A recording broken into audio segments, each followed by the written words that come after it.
राधे राधे, जय माँ बाबा। ग्रहों की माया में आपका स्वागत है। चलिए, आज जो मैं आपको बताने वाली हूँ, मैंने एक बार जब सबसे स्टार्टिंग में एक बार बताया था कि सारे 12 खानों में 12 खाने किस चीज़ को प्रेजेंट करते हैं। वो मैंने बताया था कि पहला आपके पूरे जीवन को, दूसरा आपकी वाणी को, तीसरा पराक्रम भाव को। ये मैंने आपको दिखाया। आज मैं बताती हूँ कि उन घरों के मालिक कौन होते हैं, उनके कारक ग्रह कौन से होते हैं और शुभ ग्रह किस किस घर में माने जाते हैं। आज का बहुत ही इंटरेस्टिंग सब्जेक्ट होने वाला है। थोड़ा लंबा हो सकता है क्योंकि जब चीज़ समझाई जाए तो बारीकी से समझाई जाए कि आप लोग स्वयं अपनी पत्री खुद देख लो, किसी को दिखाने की ज़रूरत ना पड़े। तो स्टार्ट करते हैं। मैं आपको जो बता रही हूँ पहले मैं आपको बताती हूँ कि कौन कौन सा घर किस किस का नीच होता है। ये मैं आगे के उसमें लाऊंगी। आज तो मैं आपको उच्च ग्रहों के बारे में बताऊंगी, आगे बताऊंगी कि नीच ग्रह कौन से होते हैं। लेकिन उससे पहले मैं आपसे हाथ जोड़ के रिक्वेस्ट कर रही हूँ कि प्लीज चैनल को सपोर्ट कीजिए, ग्रहों की माया को लाइक कीजिए, शेयर कीजिए, सब्सक्राइब कीजिए। और चलिए शुरू करते हैं, स्टार्ट करते हैं। दूसरे, पांचवें और 11वां घर जो होता है कुंडली का, उसमें कोई भी ग्रह नीच का नहीं होता। अब आपको बताती हूं कि कुंडली की सबसे बड़ी जो ताकत होती है, पूरी कुंडली की सबसे बड़ी ताकत शनि, सैटर्न और हमारे बृहस्पति, जुपिटर होती हैं। जो आप लोग को समझ में ना आए वो आप कमेंट बॉक्स में लिख के पूछ सकते हैं, मैं आपको रिप्लाई करूंगी, या फिर आप व्हाट्सएप पे जुड़ के पूछ लीजिएगा जो आपको समझ में ना आए। अगर कुंडली में बुध और शुक्र शुभ स्थिति में है तो आपकी पत्री बहुत बेस्ट मानी जाती है और बुध ग्रह के पास वो ताकत होती है। वैसे कहा यह जाता है कि जिस पत्री में अगर आपका बुध उच्च बैठा है तो सारे ग्रह कितने ही आपके खराब हैं, आप जीवन से ऐसे निकल जाएंगे जैसे पानी में से कोई नौका आपको यूं बहा के ले जाती है। लाल किताब वाले भी सिर्फ बुध ग्रह से ही डरते हैं। इसका शुभ होना बहुत जरूरी है, तो या इस पे शुभ इफेक्ट हो। तो अब मैं आपको बताती हूँ कि कौन सा ग्रह उच्च होता है घरों के अंदर। यहाँ आपको कुंडली शो हो रही है, 1 से लेके 12 घरों के अंदर कौन कौन से ग्रह शुभ होते हैं वो मैं आपको बताती हूँ। पहले घर में आपका शुभ होता है सूर्य ग्रह, दूसरे में चंद्र, तीसरे में राहु शुभ होता है और चौथे में बृहस्पति शुभ होता है और आपका छठे में बुध और राहु दोनों शुभ होते हैं। 7वें में शनि शुभ होता है, 9वें में केतु शुभ होता है, 10वें में मंगल शुभ होता है और 12वें में केतु और शुक्र दोनों उच्च के होते हैं। अब आपको समझ में आ गया कि उच्च ग्रह कौन कौन से घर में होते हैं। और नीच ग्रह वो कौन से होते हैं जो 1 से 12 घर के अंदर बैठ जाएं तो वो नीच ग्रह होते हैं। पहले में अगर शनि बैठ जाए तो वो नीच का माना जाता है, और तीसरे में यदि केतु बैठ जाए, चौथे में यदि मंगल बैठ जाए, छठे में यदि शुक्र बैठ जाए, 7वें में यदि सूर्य बैठ जाए, 8वें में यदि चंद्रमा बैठ जाए और 10वें में बृहस्पति, 9वें में राहु, 10वें में बृहस्पति और 12 में अगर बुध और राहु बैठ जाएं तो दोनों ही नीच ग्रह माने जाते हैं। अब मैंने आपको शुभ और अशुभ बता दिया, लेकिन आज मैं शुभ ग्रह के बारे में बताऊंगी आपको। नीच के लिए इससे नेक्स्ट वाले उसमें बताऊंगी कभी। पहले घर में अगर आपने ये सब जान लिया तो अपनी हॉरोस्कोप कुंडली आपको स्वयं देखनी आ जाएगी, ये मैं गारंटी से आपको कह रही हूं। चलिए पहले घर में सूर्य उच्च इसलिए होता। अब आप मुझसे पूछेंगे कि सूर्य कि इन ग्रहों में ये ग्रह उच्च क्यों होते हैं, तो चलिए अब मैं आपको बताती हूँ। पहले घर में सूर्य उच्च का इसलिए होता है क्योंकि ये सेल्फ मोटिवेशन होता है, हमारे अंदर की ताकत को तय करता है। पहला घर, जिस लगन में सूर्य होता है, जिसके भी लगन कुंडली में सूर्य होता है, उसको डर या भय नहीं होता, वो किसी चीज से भयभीत नहीं होता, लोगों की भलाई के लिए लड़ने वाला व्यक्ति होता है और हर चीज को बड़े कॉन्फिडेंटली बात करता है। वो थोड़ी उसमें चुस्ती चालाकी होती है जो कि ये बेस्ट होती है, मतलब जो भी उसके अंदर चुस्ती चालाकी होगी वो खराब वाली नहीं होगी, अच्छी वाली होगी, बेस्ट वाली होगी। जो व्यक्ति गरीबी से निकलकर अमीर होता है उसकी पत्री में मंगल शनि का जरूर योग देखा जाता है। जो मतलब गरीबी की रेखा से निकलता है उसकी पत्री आप उठा के देख लीजिएगा, उसमें मंगल और शनि का योग देखा जाता है। चलिए अब बताते हैं दूसरे घर में चंद्रमा क्यों उच्च होता है। चंद्रमा क्या है? चंद्रमा पानी है। जब धरती बनी तो सबसे पहले ऑक्सीजन ही थी। और ठंडी हवा क्या होती है? ठंडी हवा एस्ट्रोलॉजी में बृहस्पति जुपिटर मानी जाती है। और यही ठंडी हवा यदि शीत बनके हमारी हड्डियों में घुस जाए, कहते हैं ना ये बाई और ये सब आ गया, तो ये शनि बन जाता है। और जब वो पिघल जाए, पानी बन जाए, तो वो चंद्रमा बन जाता है। हर चीज, हर ग्रह एस्ट्रोलॉजी का साइंस है, एस्ट्रो साइंस है। ये कहते हैं ना कि ये सब आप लोग ढकोसले करते हैं, कहाँ पिछली बातों में ले जा रहे हैं। एस्ट्रोलॉजी आज के ही उससे जुड़ी हुई है, ये एक साइंस है। इसको जितनी गहराई में आप जाएंगे उतना ही आपको इसमें ज्ञान मिलता चला जाएगा। साइंस को तो सब मानते हैं ना, तो ये एस्ट्रोलॉजी भी एक साइंस है। अब आप देख लीजिए ऑक्सीजन क्या है, ठंडी हवा क्या है। जिन्हें अस्थमा, सांस की बीमारी ना हो और वो असीम ज्ञान को पाता है। और यही चीज उसके बॉडी में आ जाए तो उसके अंदर ज्ञान की कमी हो जाती है। दूसरे घर का जो कारक ग्रह है, शुभ तो चंद्रमा है, इसका कारक ग्रह क्या है? इसका कारक ग्रह बृहस्पति माना जाता है। लाल किताब में कहा गया है कि चंद्रमा जिस तरह का इस घर में बैठेगा, शनि उसी प्रकार का फल देगा आपको। सिर्फ यही नहीं कि शनि दूसरे में बैठा है, चंद्रमा बैठा और आप उसकी प्रोटेक्शन कर दें, नहीं, हर चीज को देखा जाता है। जैसे एक छोटा सा एग्जाम्पल देती हूं, अगर किसी की भी पत्री में शुक्र और चंद्र एक साथ बैठ जाए, मैं मानती हूँ लक्ष्मी योग होता है, लेकिन इससे नीच केतु पैदा होता है। इससे जो तीसरा ग्रह बनता है शुक्र और चंद्र के बैठने से, वो केतु बनता है। और शुक्र और चंद्र किस अवस्था में बैठे, केतु उसी प्रकार का बनेगा। चलिए अब तीसरे घर की बात करते हैं। तीसरे घर का जो ग्रह उच्च का होता है वो होता है बुध, और इसका कारक होता है मंगल।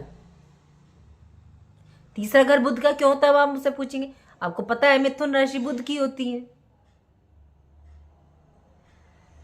तो लाल किताब में मंगल प्लस बुध जब मिलते हैं, तीसरा घर पराक्रम का भी होता है, तो इसका कारक ग्रह आपका होता है मंगल। तो मंगल और बुध मिलते हैं तब बनता है राहु। और राहु क्या होता है? राहु क्या करता है? राहु पागलपन लाता है, मुसीबत का कारक होता है ये मनुष्य के जीवन में। बुध और मंगल इकट्ठे होने पर राहु को बहुत हद तक ले जाते हैं। राहु का ऊंचा होना छठे घर से होता है। व्यक्ति अगर उच्च होगा तो व्यक्ति को रिसर्च करवाएगा, पॉजिटिविटी की तरफ लेके जाएगा, और वो काम करने के अच्छे काम करने की तरफ को बढ़ेगा। जो डिसीजन लेगा, अपने फैसले लेगा, वो बिल्कुल एकदम सही लेगा, करेक्ट लेगा। और जैसे भी कोई काम करने जाएगा तो वो बहुत ज़्यादा छानबीन करेगा हर काम। यही नहीं कि बस उठाया और काम कर दिया, बहुत छानबीन करेगा। प्लान बनाने में बहुत एक्सपर्ट होता है, क्योंकि ये बुध का घर है और बुध बुद्धि को वो करता है। तो इसलिए मंगल और बुध मिलते हैं तो राहु बनाते हैं, और राहु को किस तरह का है उस भाव से देखा जाता है। अगर मान लीजिए किसी के घर में अनार का पेड़ हो, और यदि किसी पीढ़ी में व्यक्ति मेंटली पागल हो, आपने देखा होगा बहुत से घरों में अक्सर देखने को मिल जाता है कि इस घर में व्यक्ति किसी पीढ़ी में मेंटली था, थोड़ा सा माइंड से या पागल था, तो अनार का पेड़ उसके घर में अवश्य होगा। और फिर क्या होगा, उसकी नेक्स्ट पीढ़ी में भी, चाहे वो हल्का ही माइंड से थोड़ा डिस्टर्ब हो या पागल हो, मेंटली थोड़ा देखा जाता है। आप देखिएगा जिसकी पत्री में ये योग होगा तो उसकी पत्री में मंगल और बुध जरूर होगा, और उसके घर में अनार का पेड़ श्योर होगा। अब आप पूछेंगे अनार के पेड़ से क्या संबंध है? अनार के पेड़ की जितनी भी जड़ें, नसें होती हैं, वो सब बुध को प्रेजेंट करती हैं। और अनार खून बढ़ाता है, ये मंगल से होता है। तो हो गया ना मंगल और बुध का जोड़। अगर आप तोता पाल लें तो व्यक्ति को किडनी, लीवर, कैंसर तक देता है, जिसका ये चीजें खराब हो तीसरे घर में व्यक्ति। और इन दोनों से क्या होता है, राहु बनता है, और ये ज्यादा खराब हो जाए व्यक्ति को, कहते हैं ना इसने तो बस तहस आया थोड़ी देर में और मर्डर कर डाला, वो ये योग होता है। कोई व्यक्ति नहीं करना चाहता मर्डर। तो इसका योग होता है मंगल और बुध। तो उस घर में जिसकी पत्री में योग, उसके घर में अनार, तोता ना पालें। चलिए अब दूसरा और चौथा घर। अब दूसरा और चौथा जॉइंट में मैं बता रही हूं कि चौथे घर में बृहस्पति उच्च होता है, दूसरे और चौथे घर में। जीवन की शुरुआत कहते हैं कि चौथे घर से होती, कुल, कुटुंब, माता। और शनि की दृष्टि हो इस चौथे घर पे, यदि शनि की दृष्टि हो तो क्या होता है, शनि और चंद्र खराब हो जाते हैं हमारे। तो उनको क्या होता है, आदमी और औरत का सुख नहीं मिलता है, सेक्स में दिक्कत आती है। और लेडीजों के दसम में, 10वें घर में चंद्र हो तो उनको मोनोपोज हो जाता है। तो इसके लिए अगर किसी लेडीज की पत्री में 10वें घर में चंद्र हो और उसको ये प्रॉब्लम आ रही है पीसीओडी, मोनोपोज वगैरह की, तो उसको क्या करना है, 4 छुआरे 4 ग्लास पानी में आपने उबाल कर ठंडे कर लेने और इसको जल प्रवाह करें, तो लेडीज़ों को पीरियड फिर से शुरू हो जाएगा। या किसी के बच्चे नहीं हो रहे हैं तो ये उपाय आप कर सकते। अब आप कहेंगे लॉजिक क्या है इसमें? मंगल को चंद्रमा की सहायता मिल जाएगी, और चौथे घर में मंगल और चंद्र को पहुंचा दिया जाए तो आप शनि से आजाद हो जाएंगे। छुआरे क्या है? मंगल, पानी, चंद्र, इसको उबाल कर जल प्रवाह कर दीजिए। हर चीज लॉजिक से जुड़ी हुई है। चलिए अब आते हैं 5वें घर में। 5वें घर में कोई ग्रह उच्च नहीं होता, क्योंकि सूर्य के आगे कोई नहीं टिकता, क्योंकि पंचम घर सूर्य का होता है, सूर्य के आगे कोई नहीं टिक सकता, ठहरेगा ही नहीं उसके आगे। इसलिए 5वां घर किसी को नहीं दिया गया उच्च के लिए। छठा घर बुध और राहु का व्यक्ति बहुत शार्प होता है इसमें अगर बैठा हो। और मैंने आपको बताया भी था कि छठे घर में बुध और राहु उच्च के माने जाते हैं। तो इसमें बुध और राहु बैठे हो तो व्यक्ति बहुत शार्प होता है माइंड से। बुध कांच, राहु क्या है, उस कांच में रुकी हुई हवा। अगर ये इकट्ठे होंगे तो इससे हालांकि बृहस्पति खराब होगा। अब आपने जितने भी बड़े से बड़े साइंटिस्ट देखे होंगे उनकी पत्री उठा लीजिएगा, उनमें ये योग जरूर होगा। बड़ा साइंटिस्ट की बात करी है मैंने, उनमें बुध और राहु के योग में ही वे लोग पैदा होते हैं। मुसीबतों का हल तलाशना हो, कोई रिसर्च करनी हो, कोई प्लान बनाना हो, या तो आप क्या करेंगे, आपको ये सब काम करने तो आप किसी बंद जगह चले जाइए, आपको इतना अच्छा रिजल्ट मिलेगा। अगर आपको कोई चीज़ सोचनी है तो आप क्या करेंगे, किसी बीच में बैठ के कोई प्लान बनाना, तो आप बहुत शांति से ही बैठ के तो सोचेंगे, बहुत शांति से बैठ के कोई प्लान बनाएंगे। आप कभी भी कर लीजिएगा, जब भी कुछ सोचना हो करना हो तो आप किसी शांति जगह जाइए, बुध और राहु की जगह चले जाइए। बुध मतलब कांच और राहु मतलब बंद हवा, जहाँ हवा ना आती जाती, एक जगह शांत बैठ के डिसीजन लीजिएगा, तब देखिए कितने अच्छे डिसीजन होते हैं। तो साइंटिस्टों की पत्रियों में ये योग अवश्य होता है। अब आपको समझ में आ गया छठे में राहु और बुध क्यों उच्च के माने जाते हैं।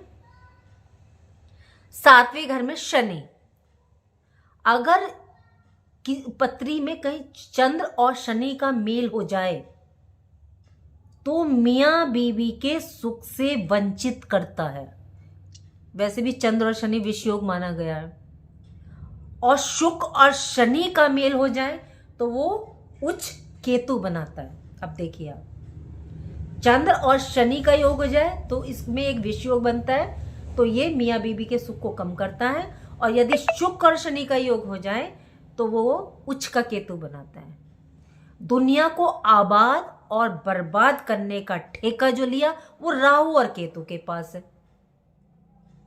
ऋषि मुनि साधु, त्याग करने वाले, उच्च कोटि का भला करने वाले, ये तो उच्च केतु के हुए हैं। और अपने को तबाह कर लेने वाले ये नीच केतु के होते हैं। मतलब बात को बहुत बढ़ा चढ़ा के कहना, ये नीच केतु के लक्षण है। हुआ कुछ होगा मतलब कच्चे चावलों को पका देना, मिर्च मसाला डाल के बताना किसी।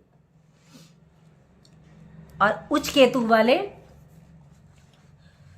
बहुत कम शब्दों में अपनी बात को कह डालते हैं, और नीच केतु वाले उस बात को इतना लंबा चौड़ा खींचेंगे, उसको तब बताएंगे वो लोग। जिन लोगों का केतु उच्च होता है उनको उड़द की बढ़िया, या वो उड़द की दाल वगैरह खानी चाहिए। उड़द की दाल में एक इस टाइप की चिकनाई होती है कि जो आपकी हड्डियों के लिए बहुत फायदेमंद होती है। आपने देखा होगा कुछ लोगों को वही उड़द की दाल कुछ लोगों को बादी करती है, बाई करती है, और कुछ लोगों के लिए रामबाण का काम करती है। इससे B12 भी बहुत बढ़ता है। उड़द की दाल के बड़े खा लो, कुछ भी खा लो। घुटनों में जैसे ग्रीस बढ़ाते ना, तो उनका B12 बहुत बेहतरीन होता है। लेकिन ये सबको सूट नहीं करती। क्यों? ग्रहों की वजह से। उच्च केतु शुक्र और शनि का मेल होने से होता है। सातवें घर में इसलिए शनि को उच्च स्थान दिया गया है, क्योंकि सातवां घर होता है शुक्र का, और यहां शनि अकेला बैठ जाए तो क्या हो गया, उच्च का केतु बन गया। इसलिए जिनका भी ग्रह अच्छा हो ये, तो कृपया करके वो लोग दही, वो काली दाल के बड़े वगैरह खाएंगे तो उनको बहुत प्लस पॉइंट मिलेगा। दही शुक्र, और वो बड़ा दही वो खाया तो शनि हो गया ना उच्च केतु। सबको सूट नहीं करता। ये चीज़ अपनी पत्री में देख के खाइएगा, फिर मत कहिएगा घर में बाई आ गई या क्या हो गया। तो इसलिए आठवें में कोई शुभ नहीं होते ग्रह। अगर यहाँ शनि के साथ 2 3 4 2 ग्रह, 3 ग्रह, 4 ग्रह बैठे हों, तो ऐसे जातक का जन्म तब होता है जब उसके घर में इस ग्रह से संबंधित लोग खत्म हो चुके हों या मर गए हों। आप देखिएगा ऐसे जाते हैं, मंगल शनि इकट्ठे होंगे तो व्यक्ति जब भी घर बनाएगा, इस घर में यदि मंगल और शनि दोनों एक साथ बैठे हो, वो जब भी घर बनाएगा तो वो एक्सीडेंट करवाएगा या किसी को मौत के मुंह तक लेके जाएगा। ये नहीं कि आप क्या वो इंसान कभी मकान नहीं बनाएगा, लेकिन कुछ उपायों को करके, क्योंकि इसमें खराब राहु जाग जाएगा। तो यहाँ शनि का उपाय करना है आपको। शमशान घाट का पानी ला करके कांच की बोतल में घर में रखें 18 साल तक, तो इससे आपका शनि फिर अशुभ फल नहीं देगा आपको। चलिए अब बात करते हैं नवम घर की। नवम घर में केतु उच्च के माने जाते हैं। कहा जाता है ये बृहस्पति के चेले होते हैं, इसलिए आपने देखा होगा कहीं कहीं हम लोग उपाय करवाते हैं कि मंदिर पे जाकर के झंडा लगाइए, इससे केतु उच्च हो जाता है। या 3 केले मंदिर में दान कीजिए 43 डेज, मतलब रख के आ जाइए। बृहस्पति को ज्ञान बोला जाता है, और जिसके दिमाग में ऑक्सीजन बहुत होती है उसकी याददाश्त अच्छी होती है। ज्ञान का आधार होता है केतु। बृहस्पति में से निकलने वाली जितनी तरंगे होती हैं सब केतु होती हैं। किसी को गुस्सा ज्यादा होता है, तो अगर किसी को गुस्सा ज्यादा हो तो उसके कान छिदवा करके उसको सोना धारण करवा दीजिए। लेडीज तो दोनों कानों में पहनती हैं। नवम में अगर केतु बैठा तो उनको कभी भी गोल्ड सोना बेचना नहीं चाहिए, गिरवी नहीं रखना चाहिए। और जब से ऐसा होगा आप खुद देखिएगा आपके घर में धीरे धीरे धीरे प्रॉब्लम बढ़नी शुरू हो जाएंगी। कुछ भी कीजिए, मत रखिए गिरवी, मत बेचिए सोना, कुछ ना कुछ जुगाड़ कीजिए अगर बाई चांस ऐसा करना पड़ रहा है तो।